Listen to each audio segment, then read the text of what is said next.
नमस्कार दोस्तों, मैं राम भगत नेगी किन्नौर से इवनिंग स्पेशल एपिसोड में आज आपके समक्ष दोबारा आया हूं। आज के एपिसोड में हमारे किन्नौर से और काफनू के पंचायत के प्रधान हमारे दिग्विजय सिंह नेगी जी होंगे, जो एक बहुत प्रमुख जो है एक राजनीतिक के विशेषज्ञ है, वो हमारे साथ जुड़े हैं। और उनके बारे में, उनकी राजनीति के बारे में और उन्होंने किस प्रकार से जो है अपने काफनू पंचायत को एक संजोए रखा है और सुदृढ़ रखा है शासन से, तो किस प्रकार से वो काम करते अपने पंचायत में और किया है, आगे ये बीडीसी सदस्य के लिए उठे हैं। तो मैं जितने भी हमारे एमसीएन पेज से जुड़े हैं, मैं सबसे निवेदन करता हूं कि इसको ज़्यादा से ज़्यादा शेयर करें ताकि और लोग जुड़ सके। ये एपिसोड हमारे 5:30 बजे का था, लेकिन तकनीकी प्रॉब्लम से हम लोग टाइम से नहीं जुड़ पाए। इसके लिए मैं क्षमा चाहता हूं। मंच पे आमंत्रित करता हूं मैं आदरणीय दिग्विजय सिंह जी को।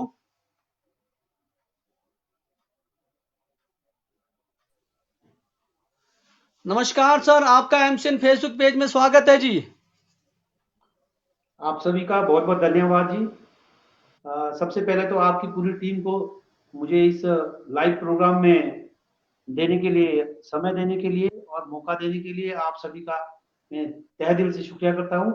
और जितने भी व्यूअर मुझे सुनने के लिए जुड़े हैं, उनका भी मैं तहे दिल से समय देने के लिए बहुत बहुत धन्यवाद करता हूं। सर, आप आपने एक समय निकाला एमसीएन पेज के लिए, किन्नौर के लिए और अपने भाभा वैली के लिए, आपके लिए बहुत बहुत धन्यवाद। शुक्रिया। क्योंकि पूरा किन्नौर जो है आपसे परिचित है और आप एक राजनीति के बहुत बड़े विशेषज्ञ भी हो। आपसे जानना चाहेंगे लोग पंचायती में किस प्रकार से काम होना चाहिए। हाँ, निश्चित रूप से राजनीतिज्ञ तो मैं नहीं हूँ, मगर पंचायती राज में मुझे काफी वर्ष कार्य करने का मौका मिला और निश्चित रूप से जो मेरा एक्सपीरियंस रहा है मैं आपके साथ साझा करूंगा। हमारे साथ जुड़े हैं ग्राम पंचायत काफनू के प्रधान जी। मैं उनके बारे में बताना चाहता हूं कि वो अपने कार्यकाल, उनकी जो एक शुरुआती जो कार्यकाल 2 वार्ड मेंबर से रहे। वार्ड मेंबर उन्होंने तकरीबन 2 बार वो वार्ड मेंबर उन्होंने संभाला। उसके बाद 2 बार वो प्रधान पद पर रहे हैं और वर्तमान में प्रधान पद में ये ग्राम पंचायत काफनू में है। अभी चुनाव है, जैसे कि 2021 आया है, तो बीडीसी सदस्य के लिए इन्होंने नॉमिनेशन भरा है। तो हम जानेंगे कि किस प्रकार से इन्होंने इतने साल जो है राजनीति का जो एक परचम लहराया अपने एरिया में और कितनी सारी कठिनाइयों को इन्होंने झेला है और क्या-क्या अपने पंचायत को एक सुदृढ़ बनाने के लिए इन्होंने मेहनत की है। इस पर कुछ ऐसे सवालों को लेकर हम आएंगे। आप लोग भी ज़्यादा से ज़्यादा शेयर करें और हमारे इस प्रोग्राम पर प्रतिक्रिया करें। अगर कुछ जानकारी आप लोग साझा करना चाहते हो हमारे साथ और हमारे विशेषज्ञ से कुछ पूछना चाहते हो हमारे पंचायती प्रणाली पर, तो आपके कमेंट्स जो है मैं उनको बताता रहूंगा। आदरणीय सर जी, तो आपका शुरुआती दौर जो है वार्ड मेंबर से रहा है, तो आप पहले वहां से हमारे को तरतीब से बताएंगे कि किस प्रकार से आपने वार्ड मेंबर क्या सोचकर आप राजनीति में आए थे और पहले वार्ड मेंबर से आने शुरुआत की है आपने।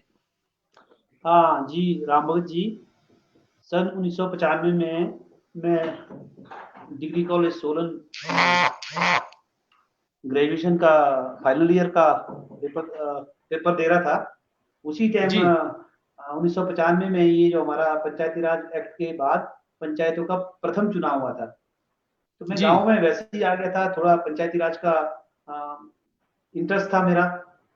तो गांव के लोगों ने कहा जी आप यहाँ हमारे जो उस टाइम तत्कालीन पंचायत का इलेक्शन हुआ था, तो उस टाइम हमारी पहली पंचायत यहाँ गठन हुई थी, पहला इलेक्शन और पहली पंचायत।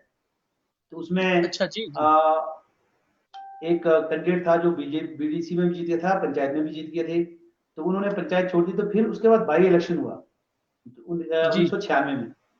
तो मुझे लोगों ने कहा कि आप प्रधान के लिए उठ जाओ, क्योंकि मैंने यहाँ काम नहीं किया था, विद्यार्थी था, और जो मेरे साथ लड़ रहे थे वो काफी गांव के माने जाने, और उनका गांव के लिए काफी योगदान भी था, गांव में वो चिर परिचित थे। तो मैं उस इलेक्शन को हार गया था। तो और मुझे अच्छा, बिल्कुल ये स्पष्ट जनादेश मिला था कि जो गांव में काम नहीं करेगा उसको जनादेश नहीं मिलेगा। जी, तो क्योंकि मैं इलेक्शन लड़ चुका था, तो कुछ लोगों की मेरे साथ आकांक्षाएं, अपेक्षाएं भी थी, तो मेरा जी, थोड़ा इंटरेस्ट बन गया। तो उसके बाद मैं कुछ काम करता था लोगों के लिए। तो जी, उसके बाद मेरे को पहला इलेक्शन जो लड़ा मैंने 2005 में वार्ड मेंबर का, जी, तब मैं एमए कर रहा था एचपीयू में, और साथ में मेरा लॉ का चला था, हनुमानगढ़ राजस्थान से लॉ की तो मैं स्टडीज कर रहा था। जी, तो कुछ इंटरेस्ट ऐसा हो गया कि बाद में मैं जब चुनाव जीत गया, तो काम बहुत, महिला प्रधान थी मेरे साथ, मैं वार्ड मेंबर था, उसी दौरान वार्ड मेंबर से प्रधान चुना गया। तो मेरे पर जिम्मेदारी बहुत बढ़ गई। एज ए रिजल्ट मैं अपना लॉ तो छोड़ पाया, और मेरी एमए साथ साथ चलती रही, और मैं वार्ड मेंबर के तौर पर, उप प्रधान के तौर पर मैंने काम किया।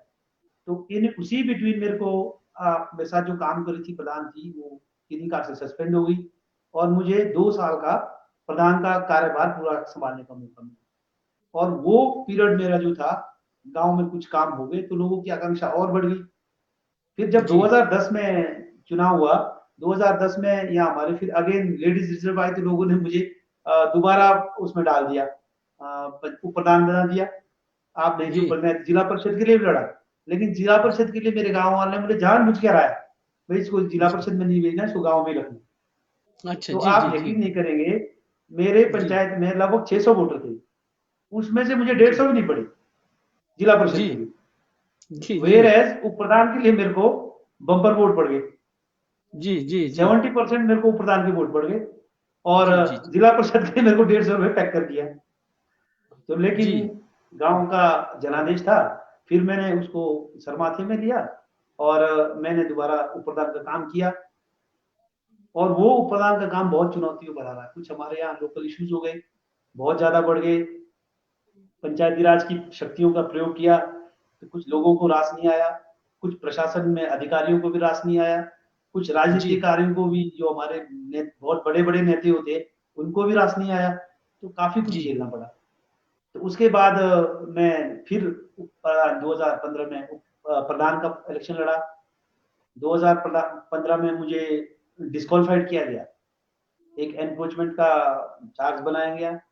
तो मैं उसके बाद हाईकोर्ट गया, हाईकोर्ट से मैंने एनक्रोचमेंट के खिलाफ लड़ा मैं, क्योंकि हमारे जी, यहाँ आपको पता है एफआरए है, एफआरए जी, स्पेसिफिक एक्ट है, लेकिन जी, अधिकांश पंचायतों ने एफआरए को नजरअंदाज किया, और वहां जी, पर एफआरए राजनीति का अखाड़ा बन गया।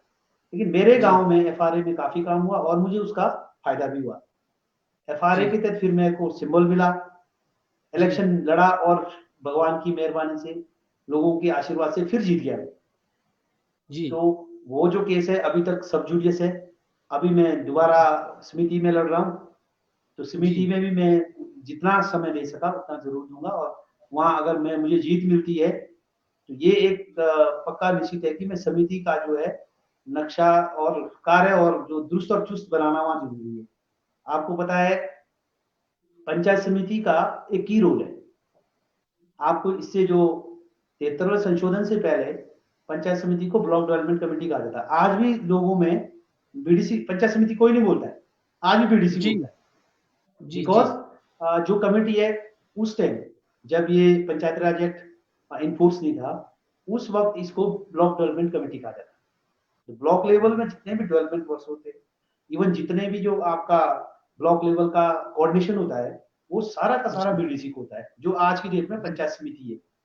उस टाइम जी, 3 सत्र ही नहीं था पंचायत, जब 73वां जी, जी, जी, 74 संशोधन पारित हुआ 1992 में, जो जी, प्रस्ताव लोकसभा विधेयक पारित हुआ, उसके बाद पहला जो आपका 1994 में जो एक्ट पास होके 95 में पहला वर्ष पंचायती राज का एक्ट का इलेक्शन हुआ।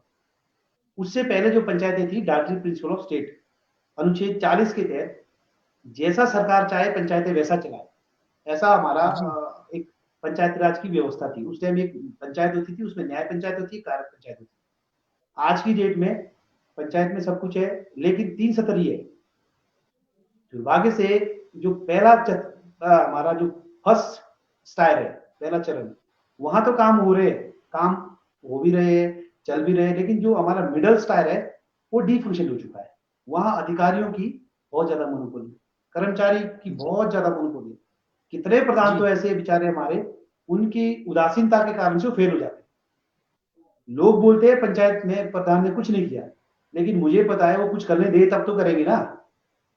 अधिकारी और कर्मचारी जो है, आपको पता होगा कुछ साल पहले हमारे माननीय जो पंचायती राज मंत्री मनशंकर अय्यर जी पीओ में आए थे, उन्होंने जी स्पष्ट कहा था यहाँ पर पंचायती राज नजर नहीं आता, यहाँ तो वीडियो राज है। ठीक जी है ना। जी जी ये जी वीडियो राज बहुत ज्यादा हावी है पंचायती राज में। लेकिन पंचायत समिति में मैं गया, ये तो पक्की बात है कि या तो सुधर जाएंगे वो या सुधारेंगे हम लोग। जी ये जी पक्की जी बात है। अगर मैं जीतता हूं, इसका पूरे ब्लॉक की पंचायत को मतलब पता लग जाएगा कि वहां की जो जी कार्यप्रणाली है कैसे चुस्त और दुरुस्त करनी है। जी बहुत अच्छा, क्योंकि आपका सबको थोड़ी मुझे उम्मीद है। आवाज कम आ रही है आपकी, थोड़ा आप आवाज बढ़ाइए अपनी। बहुत अच्छा, सबको उम्मीद है महोदय कि आप जो है पंचायत जब बीडीसी जीत के आएंगे तो किन्नौर में कुछ नयापन लाएंगे आप जरूर। Definitely, definitely. अगर मैं जीत के जाता हूं तो निश्चित रूप से वहां के सारे हमारी ब्लॉक की पंचायतों, देखो बात ऐसी है, मैं शायद ही कोई पंचायत ऐसी है जहां मैंने विजिट नहीं किया है, पंचायत प्रधान के नाते नहीं, एक एक्टिविस्ट के नाते। आपको पता होगा मेरा सारा जीवन, मेरा सारा परिवार कांग्रेस पार्टी से समर्थित रहा है। तो पार्टी गतिविधियों में भी मैंने ऑलमोस्ट सारी पंचायतों में मैं घूमते फिरते रहा हूँ, मुझे सारी पंचायतों का परिदृश्य पता है। अभी भी वर्तमान में भी जितनी हमारी जो 18 पंचायत, आज तो ज्यादा पंचायतें, आज 22 पंचायतें हमारी, इससे पहले जो हमारे पास 18 पंचायतें थी। 18 की 18 पंचायतों से मैं अच्छी तरह से प्रधानों से मिलना जुलना, उनके साथ जितनी सब प्रॉब्लम सब शेयर करते हैं। जो अब अभी का जो इससे पहले का जो हमारा प्रधानों का स्टफ था, सब अच्छे और काबिलियत थे और अपने आप डिसीजन लेने वाले थे। तो हमारे साथ हम विचार साझा करते थे। जो समस्याएं मैं झेल रहा था वो सब वो भी झेल रहे थे समस्याएं। हमारे को महोदय जी अभी पंचायतों में बहुत महोदय कुछ जी सुधारने को है जी। महोदय जी, कुछ सवालों का मैंने आपसे सवालों का एक सिलसिला रखना है, आपसे जी मार्गदर्शन हमारे को चाहिए।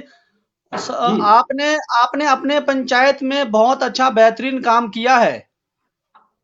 जी तो कृपया हमारे जो किन्नौर के पंचायतों को भी थोड़ा सा मार्गदर्शन कराइए। मैं आपको बताता हूं, आपने पंचायत में जो आपने कंपनी से रॉयल्टी दिलाई है, जो लोगों को मुआवजा दिलाया है, जो रोजगार दिलाया है, बहुत बेहतरीन काम किया है। इसके लिए क्या आपने कानून का सहारा लिया है, या हड़ताल जैसे आपने कोई संघर्ष लड़ा, या फिर आपने अपने अपने जो शक्ति का समर्थन किया पंचायत का, किस प्रकार से आपने जो है कंपनी को झुकाया? जबकि दूसरा सवाल, जबकि हमारे पगरामंग एरिया में इतनी बड़ी कंपनी थी, इतना सारा पंचायतें होने के बावजूद हमने जेएसडब्ल्यू या जेपी से हम कुछ नहीं कर पाए, ना ले पाए, और आपने वहां सबक सिखा लिया। इसके पीछे क्या राज है? किस प्रकार से आपने कंपनी को अपने वश में किया? नहीं राम भगत जी, ऐसा तो नहीं है कि मैं बहुत ज्यादा सफल नहीं हुआ हूँ। आप सच पूछो तो जी मैं जी पूरी तरह से सफल वहां भी नहीं हुआ हूँ। जी वहाँ राजनीति से हस्तक्षेप बहुत, आप बताऊं, जहाँ मनी मैटर इन्वॉल्व होते हैं, जहाँ पर परियोजनाएं आती है, वहां पर बहुत सारे फैक्टर काम करते हैं। जहां तक जी पंचायत का, मेरी पंचायत का सवाल है, आपको जी पता होगा 2004-2005 में हमारे यहाँ पर करछम वामटू परियोजना, हमारे यहाँ भी हम भी इफेक्टेड थे। जी मगर उसमें हम काफनू और यंगपा पंचायतें इंक्लूड नहीं थी। जी बाद में हमारा संघर्ष हुआ, क्योंकि जो हमारा कुछ एरिया था साझा था, तो उसमें हमारे कॉन्फ्लिक्ट हो गए। उस टाइम जो निश्चित रूप से जो 4 पंचायतें थी हमारी, जिसको हम अपनी भाषा में पगरामंग बोलते हैं, वो मेन जी इफेक्टेड पंचायत थी। जी वहां वो पंचायतें राजनीति का ऐसा शिकार हो गई कि मैं जी आपको बोल नहीं सकता हूँ। जी जी उससे हमने सबक सीखा। उस जी जो वहां उन दौरान जो 2005-2006 में संघर्ष चला था, उसका मैं भी हिस्सा रहा। आपको जी जी पता है ये जो परियोजनाएं चलती है, इसमें बहुत ज्यादा मनी मैटर इन्वॉल्व होती है। आपको देखो, हिमाचल में बिजली बनाने के लिए पूरी छूट देती है। मैं आपको सच्ची बात बता रहा हूँ, पन बिजली परियोजनाओं में सरकार का बिल्कुल दोहरा मापदंड है। जी, हमारे जो रिसोर्सेज होते हैं, एक साइड से तो बोलते हैं एनओसी वहां से ले लो, आप करवा दो। दूसरे जी, साइड से कंपनी को उन्होंने छूट दी होती है, सरकारी तंत्र को उन्होंने ये छूट दी होती है, आप जैसे मर्जी प्रोजेक्ट चलाओ, मैनेज करो। तो उसी कड़ी में कुछ लोगों को मैनेज करते हैं, कुछ को टेम्पटेशन देते हैं, कुछ आपको सारा पता है जो जो कंपनी में होता है। तो ये काफनों में मुझे सारा परिदृश्य पता था। तो जब कंपनी जो हमारे पास उस टाइम 6 प्रोजेक्ट थे, 5-5, 6 से 7-7 मेगावाट के 6 प्रोजेक्ट थे। तो उन जी, प्रोजेक्ट हुए और 6 के 6 प्रोजेक्ट काफनू पंचायत के अधिकार क्षेत्र में थी। टोटल 100% काफनू पंचायत के अधिकार क्षेत्र में थी। जी, और एक सिर्फ 1% जो था वो यांफा में था। फिर उसमें समस्या ये आई कि आपकी मैंडेटरी कंसल्टेशन बोल के आप देखिए, एनओसी देना और आपकी सहमति देना ये बहुत फर्क है। आपको ये पावर कहां से आई कि आप कंपनीज को आप एनओसी दे रहे हैं या ये हमारे पास स्पेशल एक्ट है, ऐसा एक्ट जो पैसा 1996 है। में पास हुआ, जो जी, special project for scheduled area. जी, उनमें ये है कि आपकी सहमति के बगैर आपके रिसोर्स को कोई भी आदमी नहीं यूज कर सकता है, चाहे वो आदमी अच्छा, हो, चाहे वो इंडिविजुअल हो, चाहे संस्था हो, चाहे कॉर्पोरेट बॉडी हो। लेकिन जी, गवर्नमेंट की चालाकी ये होती है कि आइए तो पहले ही कर लेते, वहां के लोगों से नहीं पूछते कि भाई आपने जी, एनओसी देना है या नहीं देना है। जो इम्प्लीमेंटेशन एग्रीमेंट होता है, कोई भी प्रोजेक्ट होता है उसका इम्प्लीमेंटेशन गवर्नमेंट करती है। अल्टीमेटली जो भूमि की मालिक सोल जो आपकी ओनर होता है वो गवर्नमेंट होती है। उसका फायदा उठाते हुए कंपनीज को जो प्रोजेक्ट में इन्वेस्ट करती है, आपके पावर प्रोजेक्ट में इन्वेस्ट करती है, तो उनका आईए होता है पहले, बाद में हमारे को एनओसी के लिए बोलते हैं, उसके टाइम पीरियड होता है। अगर आप जी, एक निश्चित अवधि में उसका ऑब्जेक्शन फाइल नहीं करते हो, that is deem to be given. तो वो हमारे ज्यादातर लोगों को पता नहीं होता। एक तो ये जी, कानूनी दावपेच है। दूसरा फिर क्या होता है, जब कंपनियां आती है, मशीनरी लगती है किसकी, गरीब की थोड़ी लगेगी मशीनरी, गरीब अमीर की लगेगी। ठेकेदार हमारे गरीब मोटे मोटे जो होंगे, बिल्डिंगें चाहिए तो वो भी उनको लगेगी। और पढ़े लिखे जो बहुत ज्यादा हाईली एजुकेटेड होते हैं वो भी बहुत ज्यादा अमीर या मिडल होते हैं। जो गरीब तबका होता है वो उनका मुंह देख रहा होता है, वो उनको मैनेज कर लेते। जी, मुझे अवसर मिला, मैंने ईमानदारी से काम किया। हालांकि मुझे बड़ा आरोप लगे कि इसने कंपनी से पैसा खाया, ये किया हो गया, या आप यकीन नहीं करेंगे, मेरी वैली में 14 गांव है, जिसमें पूरा का पूरा गवर्नमेंट जिस तरह से प्रोग्रामों में मेश्वर साहब जी करते, जगह करते, उसी तरह से हमारे कड़गांव के मेश्वर साहब हमारे को गवर्नमेंट करते। और जी, मेश्वर साहब तो सबके आदरणीय है, लेकिन उन दौरान कुछ ऐसी राजनीति हो गई कि सारा का सारा मामला देवतंत्र में चला गया। अब आप मुझे बताइए, देवतंत्र में क्या इतने लोग सक्षम है कि कानूनी बारीकियों को जान सके? जी, लेकिन हमारी आस्था ऐसी है कि 99% लोग वहां विश्वास करते हैं, दूसरे पर विश्वास नहीं करते। अब जी, वहां का सारा भी हमें लेना ही पड़ेगा। तो कुछ बातें ऐसी हो गई कि हमारा कॉन्फ्लिक्ट हो गया। हम जेपी को लैंड नहीं देने की इसमें थे। अगर देना है तो पूरा रिहेबिलिटेशन पॉलिसी के तहत, आरा जो पॉलिसी है गवर्नमेंट की उसके तहत, और नेशनल पावर पॉलिसी है उसके तहत करने को बोल रहे थे। लेकिन वहां देवते के पास होता था तो वहां हाँ या ना, देना है या नहीं देना है। आप देखिए, हम बोलते हैं मालिक साहब रन हुआ मरन, जी, ऐसे इसी तरह से बात होती है। लेकिन वहां जो कानूनी दावपेच, कानूनी जो प्रावधान होते हैं उसको देवता साहब को एड्रेस नहीं किया जाता है। तो ये सारी चीजें हमारे समाज में, खास करके किन्नौर में जो देव तंत्र है बहुत सशक्त है, लेकिन कुछ लोग उसका दुरुपयोग, उसका नाजायज फायदा उठाते हैं। तो हमने उसका विरोध किया, तो यहाँ संघर्ष भी हो गया और मेरी पंचायत को बाइकआउट कर दिया। जी, उसमें राजनीतिकरण भी बहुत ज्यादा होगा, आप यकीन नहीं करेंगे। मेरा यहाँ स्कूल था प्राइवेट से, मुझे स्कूल बंद करना पड़ा। मेरी एक यहाँ पर एसीसी की जो डीलरशिप थी वो मुझे बंद करना पड़ा। मुझे अपने आर्थिक लॉस बहुत ज्यादा हुआ। जी, लेकिन जी, मैंने भी एक ठान ली कि मैं का कंपनी के आगे तो झुकेंगे नहीं, और जो बीच के जो लोग नाजायज फायदा उठाते उनको भी फायदा उठाने देंगे। तो फिर हमने कंसल्टेशन शुरू कर दी, जो जी, आपका होता है। आप यकीन नहीं करेंगे, कंसल्टेशन में मेरे को 1.5 साल लगे। 1.5 साल में मैंने 6 ग्राम सभाएं कराई। जी, 6 ग्राम सभाओं में लोगों ने सहभागिता ली और जी, एक एक निर्णय ग्राम सभा में लिया गया और एनओसी दी हमने तो विद हमारे एमओयू में हमने शिमला में जो हमारे ग्राम सभा ने निर्धारित किए पॉइंट इन्हीं आधार पर केवल जी थे उसका लीगल शेप हमने जरूर एडवोकेट से करवाया और हमने उसको एक दो एमओयू बनाए 2 कंपनियों के साथ बाद में 5-5 मेगावाट को उन्होंने कन्वर्ट करके एक 24.60 मेगावाट एक 24 मेगावाट में हो गए थे तो उनके साथ एमओयू बनाया अच्छा जब जी, एमओयू बन गया तो हमारे राजनीतियों को वो रास नहीं आया उन्होंने कहा यार ये तो यहाँ तो सारा गांव का हस्तक्षेप हो गया हम क्या करेंगे तो जी, उसका जी, भी मुझे बहुत फर्क मतलब आपके निजी तौर पर बहुत नुकसान है लेकिन जहाँ नुकसान होता है कहीं फायदा भी होता है मुझे अच्छी गांव में मिला मैंडेट भी मिला और गांव वालों का धन्यवाद भी करता हूँ पंचायत वालों का धन्यवाद करता हूँ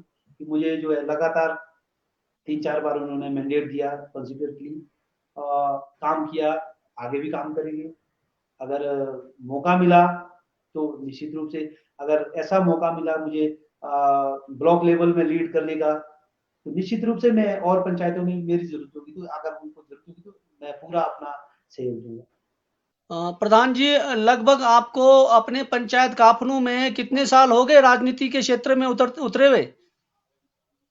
देखो अगर आप राजनीति करेंगे तो विपक्ष करके मुझे लगभग 20 साल कंप्लीट हो रहा है देखिए 1996 में पहली बार इलेक्शन लड़ा जी, आप लगाओ 1996 से आज 2021 है जी, 1996 में मैंने पहली बार पंचायत में इलेक्शन लड़ा था जी, उसके बाद मैं विपक्ष में भी रहा उसके जी। बाद देखिए ये 15 साल तो मेरे को पंचायत के ऑफिस में लगातार अब 15 साल खत्म हो गया मेरे को प्रधान जी, अब नेक्स्ट आपने वार्ड मेंबर से शुरुआत की है, वार्ड मेंबर से आपने शुरुआत की है, तो आप जी थोड़ा-सा मुझे ब्रीफली बताएँगे कि वार्ड मेंबर के दौरान आपने कौन-सा ऐसा कुछ काम किया, फिर उसके बाद आगे से आगे बढ़ते गए आप? क्योंकि आपको लोगों ने चुना है, तो वार्ड मेंबर के बाद चुना है आपको। जी जी जी जी हाँ प्रधान तो रिजेक्ट कर दिया मेरे को 1996 में जब प्रधान के लिए तो रिजेक्ट कर दिया मेरे को जी, जी। उन्होंने मेरे को वोट ही नहीं दिए तो वो उसका कारण था ना मैं सीधा कॉलेज से आ गया और अपने जो सीनियर लोग थे उनसे पंगा लेने आ गया तो बोलते अरे जी, कॉलेज से आके आप तो उस टाइम में I was young quite young person अच्छा थोड़ा फुकरा टाइप में भी हो सकता हूँ भाई कॉलेज में सारे फुकरे ही होते हैं आपको पता ही है जी, तो गांव जी, में तो ढंग से रहना पड़ता है जी, वो स्टेज आप उस टाइम की आप लगाओ तो ज्यादा से ज्यादा बोल के मैं 21 साल का हूँ या 22 साल का हूँ तो उस टाइम जी, तो ज्यादा समझ भी नहीं होती तो ये कि फैमिली बैकग्राउंड मेरी ऐसी थी कि मेरे पिताजी ने भी किसी टाइम अपने बहुत साल पहले उन्होंने भी बीडीसी को रिप्रेजेंट किया हुआ है वो भी इलेक्टेड मेंबर थे मेरे फादर जो यहाँ से थे बीडीसी के इलेक्टेड थे जी, जब दौलत जी, राम चेयरमैन जी चेयरमैन थे उस टाइम मेरे फादर जो है बीडीसी के निर्वाचित सदस्य होते थे और उसके बाद आपके मेरे जो फादर का अपना जी, बहुत अच्छा वो दायरा था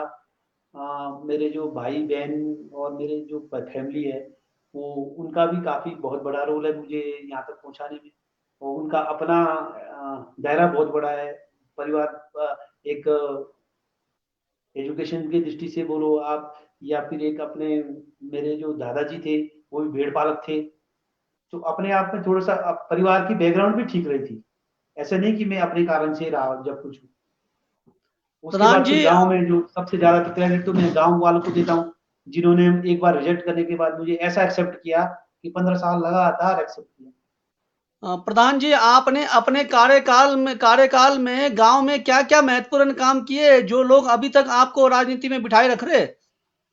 देखिए अगर सच पूछो तो मैं गांव में सफल नहीं हो पाया जी, कारण बताता हूँ उसका मेरा जी, अपना ध्यान छोटे काम में नहीं था जी, जी, मैं कुछ जी, बड़े बड़े कामों में रहा मेरा ध्यान आप उदाहरण के जी, तौर पर जब मुझे पंचायत का सत्ता संभाली तो उस वक्त मेरे पास जो पंचायत की नीति थी कि पंचायत सबसे पहले कोई भी संस्था चलाने के लिए आपका फंड होना जरूरी जी, है जी, you know fund finance fuel function आपका जो 3H फॉर्मूला होता है आपका ट्रिपल एफ आपकी जो हुँ, फंड्स फंक्शनलियंस हुँ, फंक्शन ये बड़े तीन जी, बड़े इंपॉर्टेंट चीज है आपको फंक्शन जी, करना है तो फंड की जरूरत है और उसके लिए फंक्शनरी भी जरूरत है आपकी आप पंचायतों में ना फंड्स है जी, ना फंक्शंस फंक्शंस तो बहुत है लेकिन आपका फंक्शनरी नहीं है आप जी, बताइए एक हमारे पास सेक्रेटरी है कर्मचारी के नाम से एक सेक्रेटरी है उसका भी लोकल कंट्रोल वीडियो के पास है छुट्टी अगर वीडियो, आप यकीन नहीं करेंगे,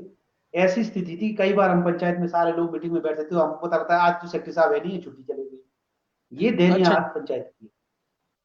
काम करना पंचायत में इतना आसान नहीं। आप बोलेंगे कि पंचायत का प्रधान ठीक है, ऐसा नहीं है। आप मेरे पास ज्यादा प्रोजेक्ट, बड़े बड़े प्रोजेक्ट थे जो 10 15 20 1.5 करोड़ के, ऐसे प्रोजेक्ट मेरे पास तो करा दिए। चाहे उसमें माननीय राजा वीरभद्र सिंह जी, आज धुमल साहब के टाइम में धुमल साहब का भी, और जगत सिंह नेगी के टाइम का फंड्स का बोलो, आप तेजवंत नेगी जी के टाइम का फंड्स बोलो, तो इनने हमें पैसे का पैकेज में कोई कमी नहीं रखी। जी समस्या जी क्या आती है, जब आप कोई काम करेंगे तो उसमें आपका एस्टिमेशन, आपकी टेक्निकल अप्रूवल, आपकी एग्जीक्यूशन, इसमें इतना डिले चीज है।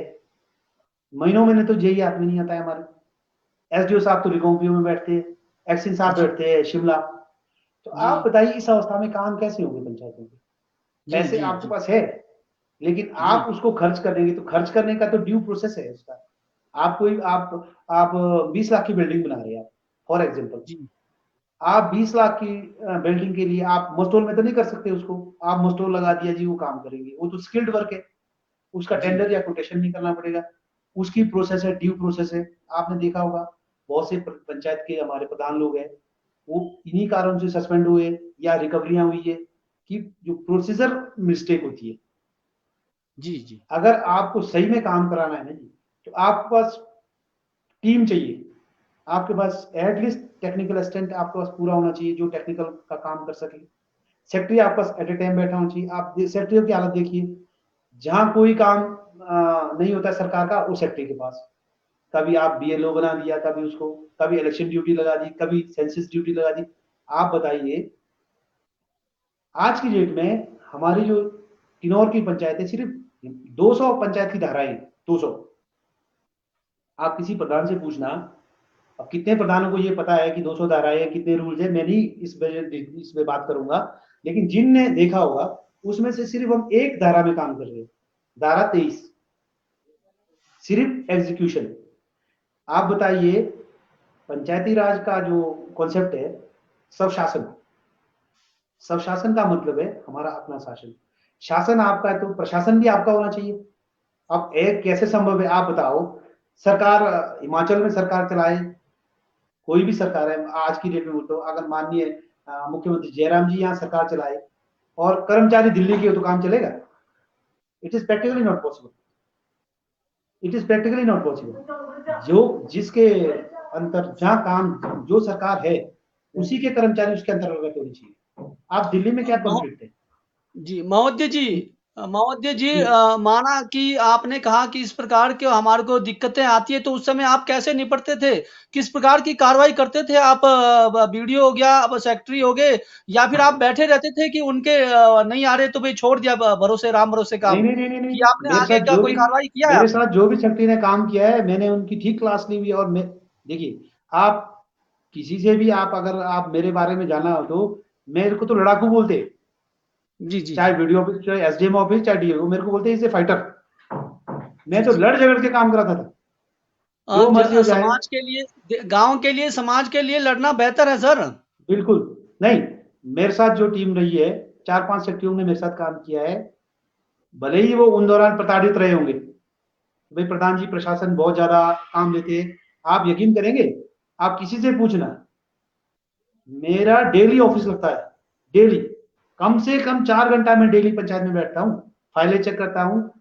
और पूरे पंचायत में मेरा सेक्रेटरी को मॉनिटरिंग होती है, सीसी कैमरे सब लगे हुए, कौन क्या कर रहा है, कितने बजे आ रहा है, क्या आ रहा है, मेरे पास पूरी बायोमेट्रिक सब कुछ लगा हुआ है। मैंने जी, पूरी जी, बहुत मॉनिटरिंग अच्छा। रखी।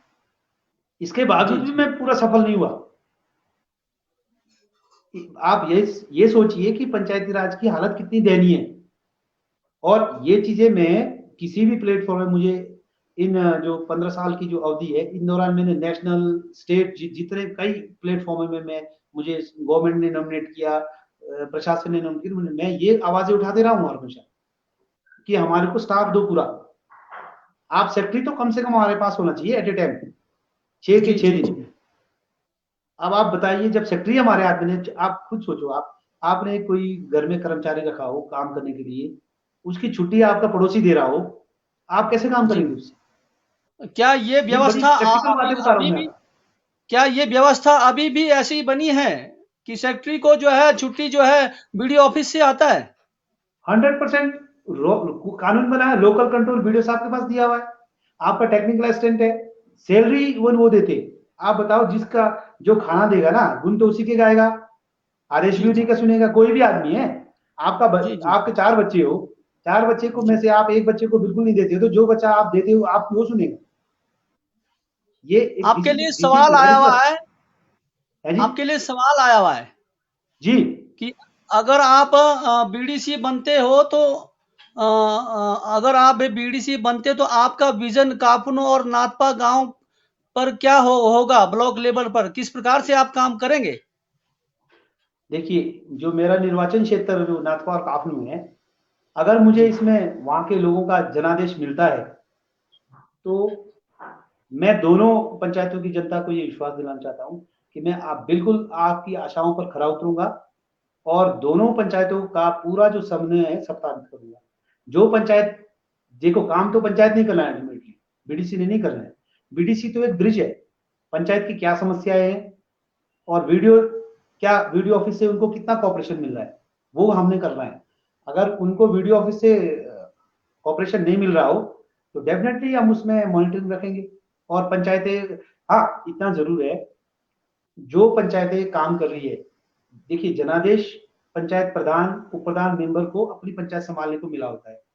ये नहीं कि पंचायत समिति का मेंबर वहां जाके उनके अंदर चीजों में दखलाज करे, सारा दिन उनके साथ बैठ के काम करे, ये प्रैक्टिकली पॉसिबल नहीं। जी जी जी हमारा डेफिनेटली जो पंचायत समिति का रोल है, वो मैं स्थापित करूंगा। जो जो हमें कानूनी शक्ति है, पंचायती राज में जो कानून दिया हुआ है, बीडीसी का रोल जितना जो रोल है, बीडीसी का जितना रोल है एक सदस्य के नाते कितना रोल है, देखिए क्या रोल है बीडीसी का। Since it is a development committee, ठीक है, जी 3 महीने में एक बार मिलती है वो कमेटी। मीटिंग जो 3 महीने में एक बार होती है, उसमें क्या होता है, पंचायत की जो जितने भी डेवलपमेंट वर्क का रिव्यू होता है, ठीक है जी। जी अभी क्या हो रहा है, जो डेवलपमेंट का रिव्यू होता है, पंचायत का प्रधान नहीं होके वहां पर सेक्रेटरी और कर्मचारी होते हैं। जी में हम अगर वहाँ हमें जनादेश मिलता है वहां, तो डेफिनेटली हम प्रधानों के साथ बैठ के उसका रिव्यू करेंगे। जी कम से कम 1 महीने में एक बार जो हमारे जिला पंचायत समिति के चेयरमैन और वाइस चेयरमैन है, सारा स्टाफ के साथ, प्रधानों के साथ बैठ के मीटिंग करें और खुद रिव्यू करें। हम अगर हमें मौका मिलता है, चेयरमैन चेयरमैन तो हमारी लेडीज है, जी मुझे अगर मिलता है ऐसा मौका, तो अगर नहीं मिलता है तो हमारे जो चेयरमैन और वाइस चेयरमैन होंगे, हम उनसे अनुरोध करेंगे, वहां पर प्रस्ताव पास करेंगे कि आप वहां पर जाके मीटिंग करो, वहां सारे काम को रिव्यू पंचायत लेवल में जाके करें और उन पर देखिए कर्मचारी वहां काम करे नहीं करे, नहीं तो पंचायत समिति एक्शन लेगी। सैलरी पंचायत आप देखिए, टॉप टू बॉटम पंचायत समिति में जितने भी अधिकारी कर्मचारी होते हैं, उनकी सैलरी पंचायत समिति से निकलती है। That can be stop. अगर कोई कर्मचारी काम नहीं कर रहा है या फरलो मार रहा है या बेवकूफ पंचायत को टरका रहा है, उसकी सर्विसेज भी रिव्यू हो सकती है, वो पंचायत समिति का अधिकार है। वो सारी शक्तियां यूज कराए करेंगे या करवाएंगे, ये तो पक्की बात है जी। अगर हम मुझे पंचायत समिति का मौका मिलता है, तो हम वहां चैन से बैठने, तो किसी को मतलब कोई चाहे कि मैं काफू पंचायत में जाके सो के आऊंगा, पिकनिक मना के आऊंगा, ऐसा तो करने होने नहीं देंगे नहीं। जी काम आपके लिए जवाबदेही दूसरा अकाउंटेबिलिटी फिक्स होगी, कौन पंचायत में कितने बार गया उसका मॉनिटरिंग होगी, सर्टिफिकेट आएगा तभी सैलरी दी जाएगी। जी पंचायत बहुत समिति की अच्छा। सैलरी ना वीडियो साहब दे सकते हैं, ना कोई और दे सकता है, चेयरमैन की अप्रूवल के बगैर नहीं होता है। और जी चेयरमैन, जी अगेन चेयरमैन साहब जो भी होंगे, पंचायत समिति में तो बैठना पड़ेगा ना उनको। जी हम जी तो जी हम तो एजेंडा पहले ही लगा देंगे कि कितने कर्मचारियों की आपने सैलरी दी है और उनमें से कितने का अटेंडेंस सर्टिफिकेट लिया हुआ है, दिखाइए जरा। और आपने जो कितने की रिव्यू की अटेंडेंस सर्टिफिकेट, आज की डेट में तो अटेंडेंस सर्टिफिकेट भी जो है ना, कैसे जाता है क्या जाता है मुझे पता है। तो हमारा जी जो वीडियो कार्यालय है, जो हमारा जो वीडियो कार्यालय है, वो आप बताइए, मैं अगर मंत्री होता तो मैं 100 में से उनको 99 नहीं 0 नंबर देता। तो वीडियो कार्यालय इतना उदासीन है भाई साहब, आप यकीन नहीं करेंगे राम भगत जी। वीडियो ऑफिस हमारा बिल्कुल, वो तो पंचायत के प्रधानों को ठेकेदार समझते हैं, वो ऐसे थोड़ी जी समझते कि जी प्रतिनिधि है, वो तो ऐसे जी समझते जी कि ये तो जी हमारे ठेकेदार है। जी ये एक प्रैक्टिकल बात बता रहा हूं मैं आपको, झेला हुआ है मैंने ये बातें। जो प्रधान ज्यादा एक लेगा, उसको उधर से दूसरी साइड से रगड़ा देने की तैयारी होती है। कहाँ उसकी इंक्वायरी कराएंगे, उसके ऊपर अगर जो प्रधान नॉलेज नहीं होगा तो डर के ही वैसे सरेंडर कर देगा, बोले यार जी, कहाँ मत पर्ची करेंगे। जी, ये जो फैक्चुअल बातें बता रहा हूँ मैं आपको, जी, मतलब अगर पंचायतों को सुधारना है तो सबसे पहले पंचायत समिति यानी कि बीडीओ ऑफिस में सुधार जरूरी है। जी। वो चाहे ऊपर हमारे से साथ कराना पड़े जुड़े हैं चाहे वहां से जी, कराना हमारे पड़े। साथ जुड़े हैं कापनू पंचायत के प्रधान जो है दिग्विजय सिंह जी, जिनका जो एक महत्वपूर्ण जो है कम से कम 20 साल के करीब जो है इनका जो है राजनीति में सफर गुजरा है, और इन्होंने बड़ी बारीकी से कहते हैं ना कि बड़ी एक बहुत बहुत मेहनत से, बहुत स्ट्रगल से इन्होंने पंचायती जो जीवन देखा है। किस प्रकार जब हमारा जो संविधान में पंचायती राज का एक हमारे को अधिकार मिला था, उस समय से लेकर अब तक ये झेले इन्होंने देखा कि किस प्रकार से पंचायत में सेक्रेटरी और बीडीओ का तालमेल नहीं, मतलब पंचायत में प्रशासन का तालमेल नहीं राम भगत मिलता जी तो आपकी कैसे थोड़ी काम आवाज होता। कम आ रही है मेरे को। हाँ जी, जी। जिस प्रकार से काम प्रशासन का काम नहीं होके कैसे काम रुक जाते, इस प्रकार के कई ऐसे जो है इन्होंने संघर्ष झेले हैं, और आज एक सफल राजनीतिज्ञ हम कह सकते हैं, क्योंकि मैंने इनकी बड़ी बारीकी से रिसर्च किया है कि बहुत मजे हुए राजनीतिज्ञ रहे हैं, और अपने पंचायत में अभी तक ये स्ट्रगल कर रहे हैं, और आगे भी शायद बहुत ज़्यादा स्ट्रगल करेंगे, और बीडीसी के लिए उतरे हैं, और इनका लक्ष्य है कि इस पंचायती राज में जो है जो जो एक सुधार होना है उसको लक्ष्य को लेकर ये आगे चल रहे हैं। आदरणीय सर जी, आपके लिए सवाल आया है। बलवंत सिंह नेगी जी यंगपा गांव से है। आपका इलेक्शन मैनिफेस्टो क्या है पंचायती 2021 में, आप बीडीसी सदस्य की ओर से? शुक्रिया बलवंत जी, आपने संपर्क साबित किया। सच बचाऊं तो मेरा कोई भी मैनिफेस्टो नहीं है। जो मुझे पंचायत समिति का कार्य संविधान के अनुरूप करना है वही मेरा मैनिफेस्टो, क्योंकि मैनिफेस्टो तो सरकारें देती है, मैनिफेस्टो देना सरकार का काम है, हमारा तो संघर्ष का काम है। आप उदाहरण के लिए एक एक आपको मैं बलवंत जी, आप जानते हैं किन्नौर में एफआरए कानून 2006 में लागू हुआ। आज कितना है जी, 2021, कितने साल हो गए? अबाउट 15 ईयर्स, जी, 15 साल लगभग हो रहे हैं ना। 6 के बाद जी, 21 लगाएंगे तो आप 15 साल हो गए, ठीक है जी। 15 साल में जी, हमारी एफआरए की जो वेरिफिकेशन प्रोसेस तक पूरी नहीं हो पाई है। आपने कभी सोचा है इनका क्या कारण है? पंचायतों जी, में जो हमारी वीसी आपकी जो कमेटियां बनी हुई है, एफआरसी, वो तो काम कर रही है, लेकिन जो ब्लॉक लेवल में जो हमारी कमिटीज है उसमें समिति से नॉमिनेट होते हैं 2 या 3 आदमी जो है, समिति जिला परिषद उसमें से 2 या 3 सदस्यों को उसमें, क्योंकि आधे सरकारी तंत्र होता है, आधा प्रतिनिधित्व होता है। तो अभी तक जो देखने में आया हुआ है, जो हमारे को अंडरस्टैंड, जो हमारी एफआरए कानून में जो हमारे जो विद्वान लोग हैं एफआरए में काम कर रहे हैं, ज्यादातर जो एफआरए के क्लेम रिजेक्ट कहां से हो रहे हैं? ब्लॉक से, जो खंड लेवल है। एसडीएम साहब उसके चेयरमैन होते हैं, ट्राइबल डेवलपमेंट मंत्रालय से होते हैं, और एक और वेलफेयर से एक दो और कर्मचारी अधिकारी होते हैं। उसमें 3 या 2 सदस्य पंचायती राज के होते हैं, जो जेडपी जो है नॉमिनेट करती है पंचायत समिति से। तो वहां जी, पर अभी तक अपने जो पंचायत समिति के लोग हैं एफआरए को खुद समझ नहीं पाए, टेकअप ही नहीं कर पाए, जबकि आपको वहां पर टेकअप करना है, अपने जो लोगों के जो क्लेम है उसको लड़ना है, उसके लिए अकेला एसडीएम साहब या कमिटी उसको रिजेक्ट नहीं कर सकती है, कर ही नहीं सकती है, पावर ही नहीं है, लेकिन रिजेक्ट हो गए। जी, हमारे इससे जो पहले वाले एसडीएम साहब थे उन्होंने हमारा 2-3 क्लेम रिजेक्ट कर दिए, जबकि उनको रिजेक्ट करने का राइट ही नहीं था, उसको रिमांड बैक करना जी, था, ठीक है। तो जी, जी, जो अथॉरिटी थी करने के लिए वो डिस्ट्रिक्ट लेवल कमेटी थी, तो लेकिन डिस्ट्रिक्ट लेवल कमेटी तक हमारे क्लेम ही नहीं पहुंचे। अच्छा, क्लेम पहुंचे भी जी, तो उसमें कुछ ना कुछ आप बताइए, जहां पर पढ़े लिखा समाज हो और एक समाज में प्रतिनिधित्व कराओ वो सक्षम ना हो, तो लास्ट मास में हमारा नुकसान होता है। आप देखिए, जहां कंपनी का प्रोजेक्ट को एफआरए करानी है रातों रात कर रहे हैं वो लोग, तब तब कहां गया उनका एफसीए, तब कहां गए उनके राइट्स। लेकिन एक आदमी हमारा 2 बीघे में अगर उसका जो क्या बोलते हैं क्लेम होगा, वो रिजेक्ट कर रहे सीधा, कहती है आप तो फॉलो नहीं करते यहाँ पर। तो वहां पर हमारे जो पंचायत समिति के मेंबर्स का बहुत क्रूशियल रोल है, क्योंकि डिस्ट्रिक्ट लेवल कमेटी जो है वो एक बड़ी कमेटी है, वहां तो जिला परिषद में लोग होते ही है। और जो पंचायत समिति में जो है, अब होता क्या है, मैक्सिमम लोग प्रधान को सोचते हैं कि प्रधान का ठीक है, क्यों, प्रधान के साथ पब्लिक का डायरेक्ट कांटेक्ट होता है। बीडीसी में पब्लिक कांटेक्ट नहीं होता है। जी आपका बीडीसी में जो है डायरेक्ट लोगों से नहीं होता है। बीडीसी का मेंबर कलेक्टर सर्टिफिकेट नहीं दे सकता है, बीडी का मेंबर रिपोर्ट नहीं कर सकता है, बीडीसी का जुडिशरी नहीं कर सकता है। आप सारी पंचायत शक्तियां, सारी एग्जीक्यूटिव पावर जो है वो सारी की सारी प्रधान के पास है। तो जी इसीलिए ज्यादातर जो पढ़े लिखे लोग हैं वो उस साइड को दौड़ते हैं। अगर जी ये अलग बात है, अगर यहाँ अभी मेरे पंचायत में ओपन होती तो मैं भी शायद यही इसी पंचायत में आता, क्योंकि वहां जी सारे काम, कुछ हमारे काम अधूरे पड़े हैं, कुछ कर इस करे। लेकिन बीडीसी में क्रुशियल रोल। तो एजेंडा, बलवंत जी ने जैसे पूछा, मेरा मैनिफेस्टो नहीं है, मेरा मैनिफेस्टो नहीं है। मुझे जो संविधान की शक्ति मिली है, मैं अपने एरिया के लोगों को ज्यादा से ज्यादा कैसे बेनिफिट करता हूँ, मेरा वो संघर्ष रहेगा। अगर मैं जी आपको जी मैनिफेस्टो देता हूं तो मैं सरेआम आप लोगों को उल्लू बना रहा हूं। जी बिल्कुल सही बोल रहे हैं सर। मेरा सवाल है, आप मेरा सवाल पीछे रह गया था। जी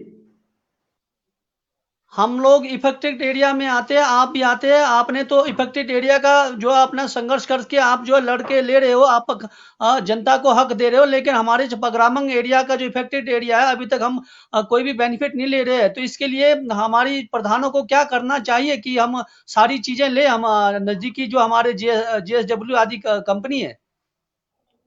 देखिए राम भगत जी, वो आप करछम माउंटू परियोजना की बात कर रहे हैं, वो जी उसमें लाड़ा मीटिंगों में भी मुझे काफी समय मिला है, मैं काम करते हैं, लेकिन वहां कुछ होने वाला नहीं है।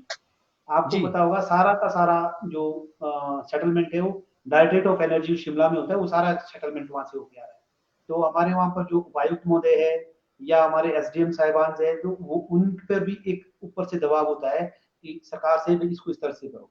तो इसके लिए तो जी मैंने तो पिछले बार भी हमारे जो विधायक महोदय भी उसमें सदस्य होते, पहले तो चेयरमैन ही विधायक वो होते थे, चाहे वो किसी भी गवर्नमेंट के होते। लेकिन वहाँ ये बात हुई थी कि सारे के सारे जो प्रधानों ने विधायक जी को ऑथराइज किया था कि आप हमारी तरफ से लड़े। तो बात ये भी हुई थी कि इसका कानूनी सहारा लेंगे। उसके बाद क्या हुआ, अभी मैं इस लेवल का मैं अपडेट नहीं हूँ। लेकिन इस विषय में जो बाद में जो जब इसमें चाहे हम जीते या ना जीते, इस विषय में हम इसमें करेंगे सारे प्रधानों को, नहीं तो हम कोर्ट का सहारा लेंगे। क्योंकि बहुत सी चीजें ऐसी है कि ये लोग तो देंगे नहीं कुछ भी, और प्रशासन इनके आगे बिल्कुल सरेंडर हो रहा है। सरेंडर इसलिए जी कि बिकॉज ऊपर से सारा डायरेक्शन है किस तरह से करो। जो हमारा जो ऊर्जा निदेशालय है, वहां से सारी सेटलमेंट आती है। आप बताओ कितने बार तो उन्होंने गाइडलाइन चेंज की है, अभी तक आप यकीन नहीं करेंगे। प्रोजेक्ट कमेंस होने के बाद लाड़ा, अभी तक देखिए, अभी होना चाहिए था हमारा क्या, पोस्ट जनरेशन का लाड़ा 1% का था, वो था। अभी तो आपका जो आपका 1.5% जो आपका जो फर्स्ट लाड़ा है वही जमा नहीं हुआ है। आप पोस्ट जी जनरेशन की तो बात ही खत्म। अभी तो हमारा जो जी पैसा 1.5% होना चाहिए था, लगभग 200-250 300 करोड़ की कुछ ऐसा है, अभी वही जमा नहीं हुआ है। और उनका अपना जो रेवेन्यू है, धड़ाके से आप देखिए, वहां बिजली चली हुई है, इनकम जबरदस्त हो रही है। अभी तक जो है, जो लाड़ा का अमाउंट था, जो 1.5% ऑफ प्रोजेक्ट कॉस्ट होता है, वही डिपॉजिट नहीं है। नॉट ओनली इसका आदरणीय इसका ही नहीं है, कच्चा अमाउंट का ही नहीं है, और भी बहुत से जो छोटे छोटे प्रोजेक्ट है उनका भी यही हाल है। तो इसमें आदरणीय हमारे को इसके लिए एक आप जी आदरणीय इसके लिए क्या हमारे को संघर्ष करना पड़ेगा, हड़ताल करना पड़ेगा, डेफिनेटली। भूख हड़ताल करना पड़ेगा, या कानूनी नहीं, सहारा लेना पड़ेगा? देखिए, दोनों तरीके से। आप जानते हैं जी भूख हड़ताल तो पहले भी हुई थी, उससे कोई संघर्ष नहीं, इसमें दोनों तरह जी से। देखिए, मेरा ये मानना है, जनता को अननेसेसरी भूख भूख में बिठाना या जनता को अननेसेसरी डंडे पिटवाना, जनता को आश्रम गैस छोड़ाना, वो भी मैं नहीं समझता हूँ ठीक है। क्योंकि आज की डेट में पाला सारे उनका तो सब कुछ हो गया, उनकी जनरेशन हो रही है, उनकी कमाई चली हुई है। जी वो तो हम एक एक वकील बनाएंगे, उसको हम 1 लाख देंगे तो वो लोग 10 लाख देंगे ना। अब हमारे पास क्या है, कानून के अलावा कुछ प्रतिनिधि जो पंचायत के होंगे, चाहे आपका टॉप वार्ड मेंबर से लेके हमारे माननीय एमएलए साहब तक, हम संघर्ष मिल के करें और इसको साइड बाय साइड हम कानूनी रास्ता भी अपनाएं। यही एक तरीका है। आपके लिए वाईजी निगे का एक मैसेज दिया है कि दिग्विजय जी, आप किन्नौर के एक अच्छे नेता के रूप में जाने जाते हो। यदि आप जीत जाते हो तो क्या चेयरमैन की दावेदारी करेंगे आप? वाईजी जी आपका बहुत बहुत धन्यवाद। आप इस कॉन्क्लेव में पार्टिसिपेट हुए। चेयरमैन तो हमारी लेडीज रिजर्व है, चेयरमैन में मेरी कोई दावेदारी नहीं है। और जहां तक वाइस चेयरमैन की बात है, मैं जीतने के बाद ही ये कुछ तय करेगा, जो मुझे समर्थन जिसने दिया होगा, जिन लोगों ने मुझे चुन के भेजा होगा और उनके नंबर कितने होंगे, वहां समीकरण कैसे होते हैं, आप ये सारी चीजें भविष्य की बात है। ये मेरा ये क्लेम करना इस प्लेटफॉर्म पे उचित नहीं है। आपके लिए सवाल आया हुआ है बीर सिंह नेगी का कि भाभा वैली वालों ने जो रारंग जो शेरपा कॉलोनी था, जो जगह कंपनी को दिया था वो कंपनी के मजदूरों को रहने के लिए दिया था, लेकिन कंपनी ने वहां पर बागीचा लगा दिया है। आ, नहीं ऐसा नहीं है। जो रहने के लिए नहीं थे, उनके कंपोनेंट जितने भी जो कंपोनेंट है वो कंपोनेंट वाइज होता है, जो भी कंपोनेंट उनके होते हैं। और उसमें डीप एक एफोरेस्टेशन, कंपल्सरी एफोरेस्टेशन भी होता है। जी जिन जिन एरिया में उन लोगों ने कहता है कंपल्सरी एफोरेस्टेशन भी होता है। कंपल्सरी एफोरेस्टेशन का मतलब होता है कि कुछ जगह में उनको पेड़ पौधे लगाने की अनिवार्यता होती है, तो जी उसका वो नाजायज फायदा उठा रहे। हाईकोर्ट में ये मामला गया था, हाईकोर्ट भी ये बोलती है कि भाई क्या पेड़ लगाया है ना, क्या गुनाह किया हुआ है। अल्टीमेटली जी क्या है, ये कुछ कानूनी दावपेच है। उनके साथ जो कंपनी का जो 40 साल का एग्रीमेंट है, 40 साल तो जी लीज गवर्नमेंट ने दे दी है उनको। जी अब उसमें उन लोगों ने कौन से पौधे लगाए, क्या पौधे लगाए, कितने में एफोरेस्टेशन थी और कितनी एफोरेस्टेशन कंप्लीट थी, उसमें कोई ये नहीं लिखा है कि सेब का पौधा लगाएंगे, देवदार का पौधा लगाएंगे, ब्रॉड लीफ लगाएंगे, क्या लगाएंगे। तो कुछ बातें कंपनी भी अपने ढंग से उसको फायदा उठा रही है। जी हमारे लोगों ने संघर्ष भी किया था, मैं भी उसी में एक मैं भी वन ऑफ देम था कि ये जो बगीचा है हमारा रिसोर्स है, हमारे लोगों के हवाले किया जाए। और निश्चित रूप महोदय से महोदय जी कानूनी रूप से आपके तो नहीं, लेकिन महोदय जी आपके दबाव ये वहां होना पर चाहिए कि एक वो और भावा वैली के हवाले किया जाए, क्योंकि जगह भावा वैली की है, रिसोर्स भावा वैली का है। हमने सेब उगाने को तो नहीं दिया था उनको। ये जी जी बिल्कुल जी वीर सिंह जी, भाई साहब आपसे मैं सहमत हूँ, लेकिन इसमें जी कुछ कानूनी दावपेच है। इसमें कानून दबाव दुबाव से अगर वापस लेता हूँ, इसमें सारे भाभा के प्रधान बीडीसी सदस्य मिले तो मेरा भी इसमें पूरा सहयोग रहेगा। जी महोदय जी आपके जो रारंग पानू में जो है बहुत बड़ी कंपनी का एक सब मतलब किन्नौर के लिए एक सब स्टेशन बन चुका है वहां पर, जो एचपीटीसीएल का। ठीक है जी।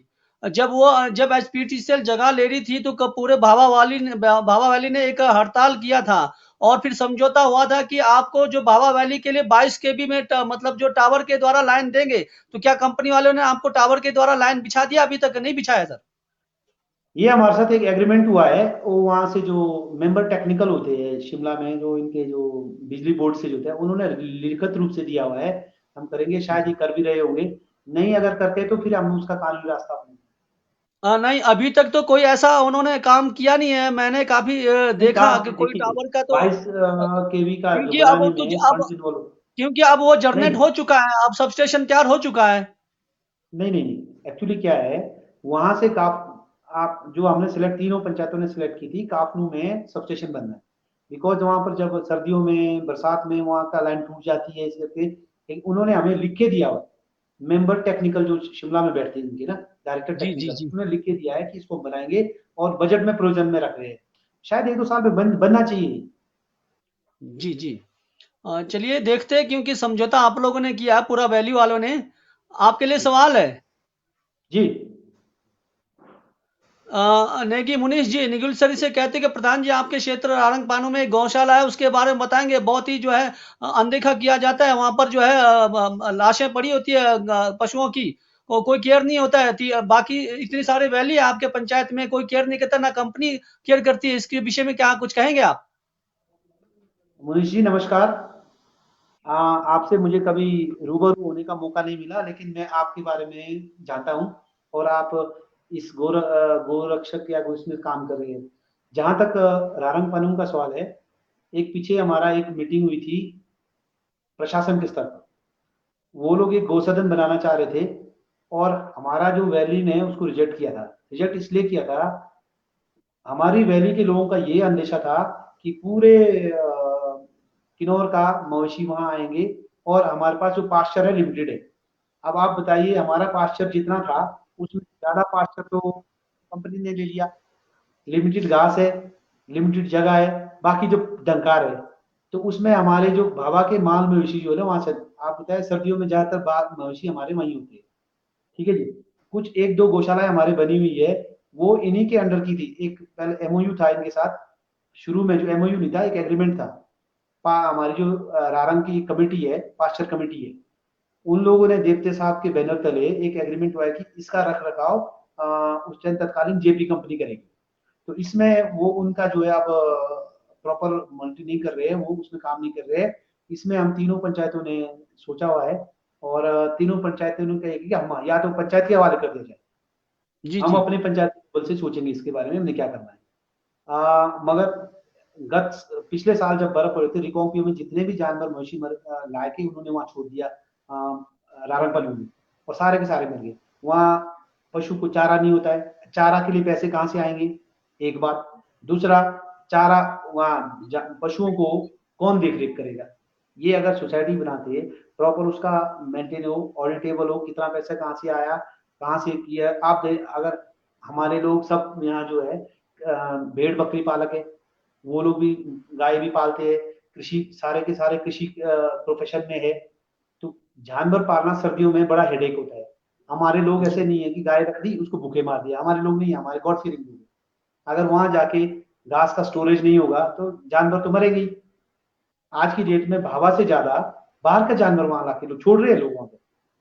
तो हम चाह रहे थे कि प्रशासन को हमने बोला कि आप वहां को चेक पोस्ट लगाओ, वहां से एंट्री बंद कराओ। तो जी, अभी आप लास्ट ईयर रिकांगपिओ में सर्दियों में बड़ी प्रॉब्लम हो गई, घास है नहीं है। डीसी साहब के आदेश, डीसी साहब ने तो 7-8 जानवर देंगे, लेकिन बाद में बहुत ज्यादा जानवर आए थे। इसीलिए भाभा के लोग जो है बाहर के जानवरों को वहां पर गौसदन बनाने के इसमें नहीं है, पक्ष में नहीं है।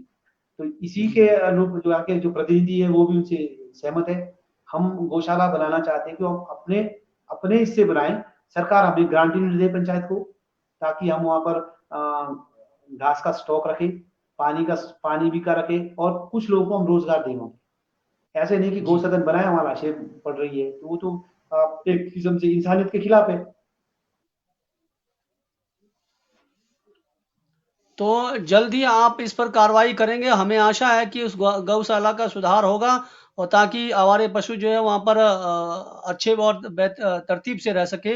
आपके लिए नया सवाल आ जी। गया है, सोनू माथस है वांगपा से। अगर आप बीडीसी जीते हो तो कापनू पंचायत में क्या काम करोगे, और इन 15 सालों में कापनू पंचायत में क्या क्या काम किया है जो लगता है जिससे आप अभी तक आप राजनीति में आप सफल हुए हो।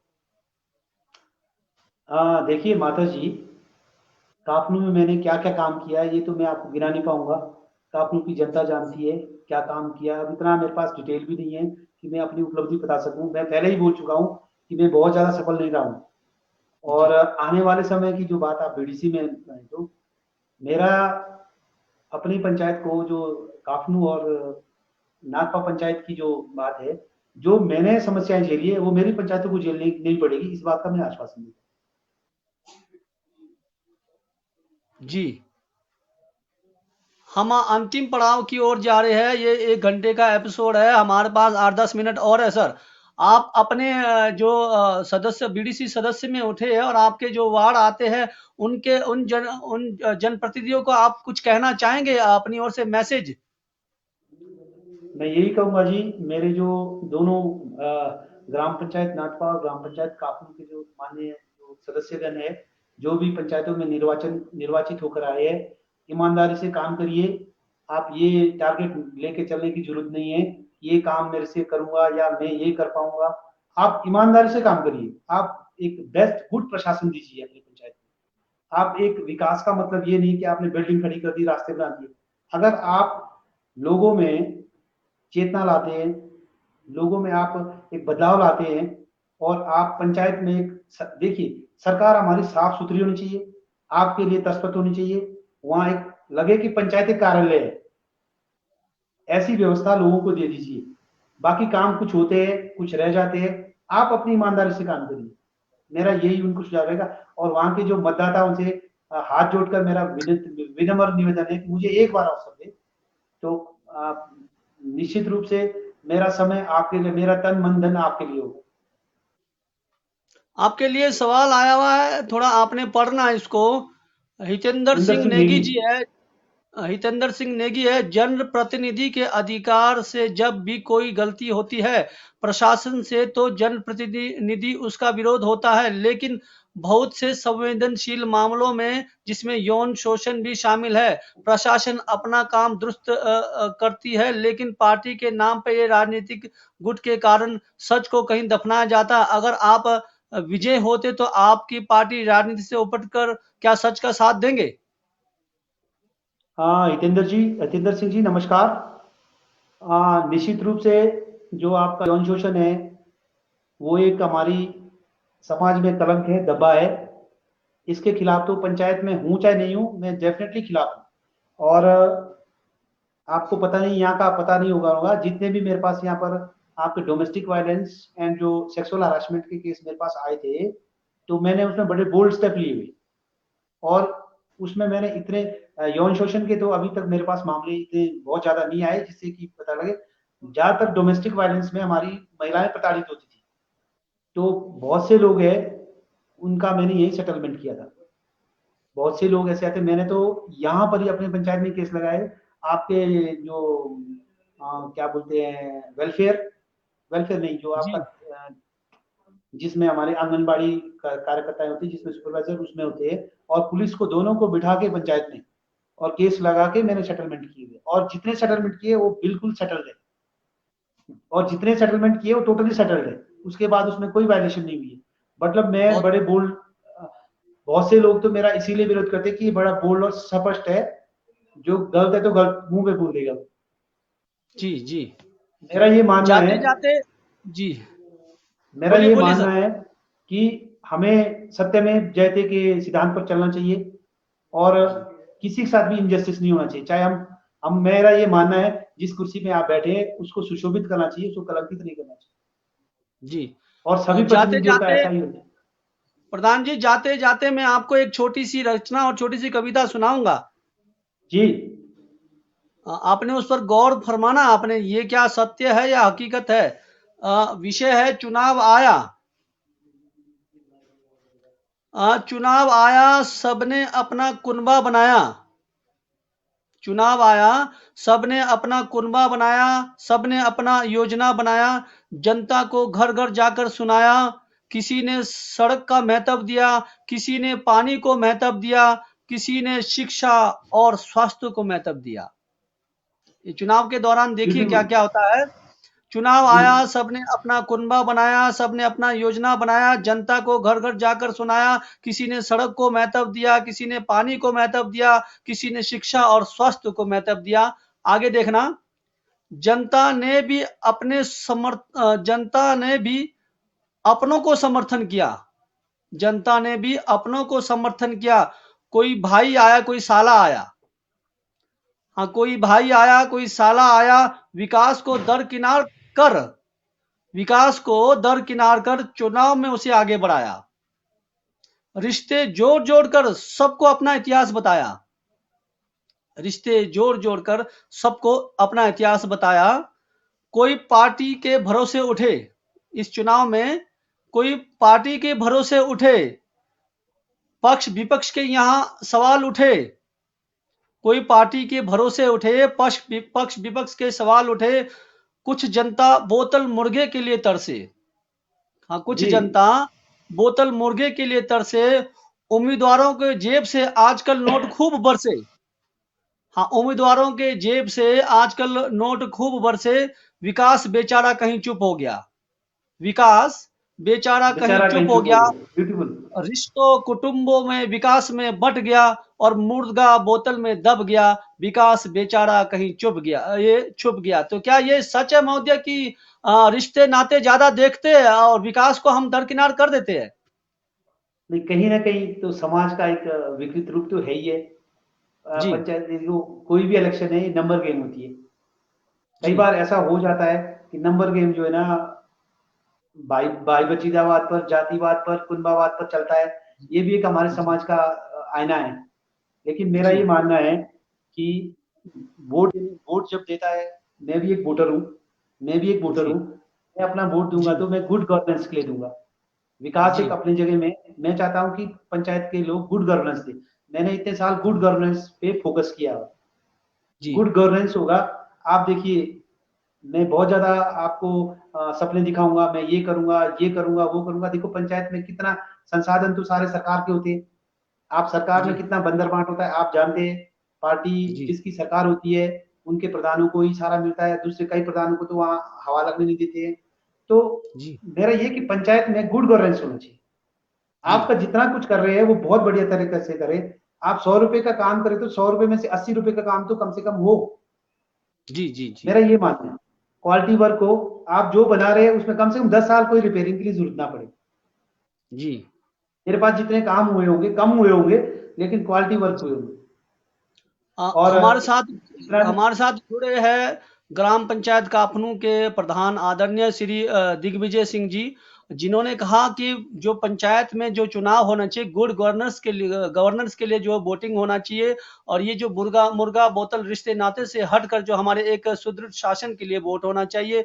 मैं यही चाहता हूं कि आप लोग भी इस प्रकार के जो है प्रतिनिधि अगर ग्राउंड में उठ रहे, जिनकी अच्छी सोच हो, और जो गांव समाज के लिए इतना सालों से योगदान कर रहे, तो उन्हें जरूर जो है आप महत्व दीजिए और उन्हें आगे बढ़ने का मौका दीजिए। तभी हमारे गांव सुधर सकते हैं, तभी हमारे जो है गांव जो है एक विकासशील बन सकता है। इसलिए मेरी ये सभी लोगों से अपील है कि अच्छे सुशासन जो राजनीतिज्ञ रहे हैं, उनको अनदेखा ना करें, उनकी राजनीति को देखें, उनके ग्राउंड में जितनी भी उनकी जीवन में कुर्बानियां हैं, उनको जरूर ध्यान दें और विकास के लिए वोट दें। मैं हमारे मंच के साथ जुड़े थे, मैं उनका बहुत बहुत आभार प्रकट करता हूं। आदरणीय जी, जाते जाते आपसे एक सवाल छूटा है। एक जी, सवाल है, पंचायती राज की चुनावी में जो व्यक्ति में कौन कौन से गुण होना चाहिए, अच्छे गुण होना चाहिए, जो राजनीति के एक आप बताएंगे थोड़ा सा। सबसे सबसे बढ़िया गुण तो है कि जनता को देने के लिए टाइम होना चाहिए, वक़्त होना चाहिए। जी, ऐसा नहीं कि जनता ढूँढते फिरे। ऐसा नहीं जी, होना चाहिए कि प्रधान जी कहाँ हैं, उसके घर में। मैं एक बात मनीष जी, एक बात दावे से बोलता हूँ, 15 साल में मैंने किसी भी अपने गाँव के लोग को मैंने घर में ढूँढने के लिए नहीं लाया हूँ। जी, एक भी मेरा आदमी कोई ऐसा नहीं हुआ कि प्रधान जी कहाँ, घर में साइन करो। मैंने अपनी मोहरें, अपनी कलमें सारी पंचायत में होती थी। मैं जी, 11 बजे से लेके 3 बजे तक मेरा फिक्स टाइम था, और कई जी, बार तो मुझे 6 से 7-7 बज जाते थे फाइलें निकालने के लिए। जी, और ईमानदारी सबसे ज़्यादा, जवाबदेही और पारदर्शिता और स्पष्टवाद। किसी को लारा-लापे में ना रखें। आप बिल्कुल स्पष्ट, किसी के साथ अन्याय नहीं होना चाहिए, जस्टिस टू ऑल। आपके लिए बहुत सारी शुभकामनाएं आते हैं। आइए मैं बढ़ाता हूँ, रावित नेगी जी, दिग्विजय जी, आपका विचार बहुत सराहनीय है, बहुत शुभकामनाएं आपको। Thank you very much. सभी श्रोताओं को बहुत-बहुत धन्यवाद। प्रदीप नेगी जी, गुड लक आपके लिए। Thank you Pradeep ji, thank you very much. 100% बिल्कुल सही बात कहा जो भी आपने आज बताया है। जी, Sukhdev Negi ji, best of luck. Thank you very much. Ramlal ji, best of luck. शुक्रिया जी, शुक्रिया। सभी को वाईजी बहुत-बहुत नेगी जी, धन्यवाद। Best of luck. Thank you, thank you, thank you. टीएम माथस जी है, वो भी आपको बहुत बहुत आभार प्रकट करते हैं। Thank you very much. Manoj Negi ji, ये तो हार्दिक मेरे सहयोगी शुभकामनाएं। रहे हैं। ठीक है। Rakesh Negi, all the ji best. Thank you sir, thank you. सभी का बहुत-बहुत धन्यवाद जी। हाँ, बहुत बहुत सारे कमेंट्स आए हैं। अब समय सीमा हमारी समाप्त हो चुकी है सर। जाते जाते हमारे एमसीएन के दर्शकों को और एमसीएन पेज के बारे में कुछ बताएंगे आप। बहुत आप देखिए, ये आपका जो टीम काम कर रही है, ये बहुत अच्छा काम कर रही है। आज टेक्नोलॉजी का ज़माना है। शायद जी, अगर आज आप नहीं होते तो मैं इतने लोगों से जुड़ नहीं पाता, जी, इतने लोगों से रूबरू नहीं होता। आप बहुत सराहनीय जी, काम कर रहे हैं, और इसको कीप इट अप, इसको रखिए। ज़्यादा से ज़्यादा लोग, निर्वाचित प्रतिनिधि नहीं, इसमें मेंबरों को भी जोड़िए, आप जी, प्रधानों को भी जोड़िए, और जो हमारे रिटायर्ड लोग हैं उनको भी जोड़िए। जी, जी, जी, बहुत बिल्कुल। बहुत अभी ब्यूटीफुल हमारा वर्क एक है नया ये एपिसोड, आपका। जो प्रयास है, बहुत बढ़िया प्रयास है। जी, आप हमारे लोगों नया को मेरी एपिसोड, मेरी मेरी आपको बहुत बहुत ढेर ढेर शुभकामनाएं। धन्यवाद। अभी महोदय जी, हमारा नया एपिसोड चलना है कृषि बागवानी पर। उसके बाद हमारा एक नया एपिसोड चलेगा जनता की अदालत, जिसमें हम 6 महीने का कार्यकाल पंचायत का देखेंगे। जी, वो ये बहुत अच्छा है। रिव्यू, कार्यकाल रिव्यू जरूर होना चाहिए। जी, धन्यवाद सर, आप हमारे मंच से जुड़े। शुक्रिया जी, आपका बहुत बहुत धन्यवाद। Thank you very much. हमारे साथ जुड़े थे आज दिग्विजय सिंह जी, जिनकी जो है राजनीति में काफ़ी सालों से उन्होंने काम किया है। हालाँकि वो अपने आप को गुड कहते नहीं है, क्योंकि उनकी वो कहते हैं कि मैं अभी तक असफल रहा हूँ। लेकिन जो सफल आदमी होता है अपने आप को असफल ही कहता है, क्योंकि ये उनका काम बताता है जिस प्रकार से उन्होंने काम किया है। हमारे जो राजनीतिक दलों को भी उनसे कुछ सबक सीख लेनी चाहिए, और कहीं कोई उनकी प्रॉब्लम मतलब अपने को समझ नहीं आता, तो उनसे जो है संपर्क करना चाहिए कि हमें किस प्रकार से राजनीति करना है। धन्यवाद एमसीएन पेज के साथ आप लोगों को जुड़ने के लिए। ये इवनिंग स्पेशल था। अब हमारा 7 बजे तो ठीक थोड़ी देर के बाद हमारा जो है दूसरा एपिसोड शुरू होगा, जिसमें हमारे प्रताप एडवोकेट जी हमारे साथ शामिल हो जाएंगे। और धन्यवाद। मिलते हैं थोड़ी देर के बाद। नमस्कार।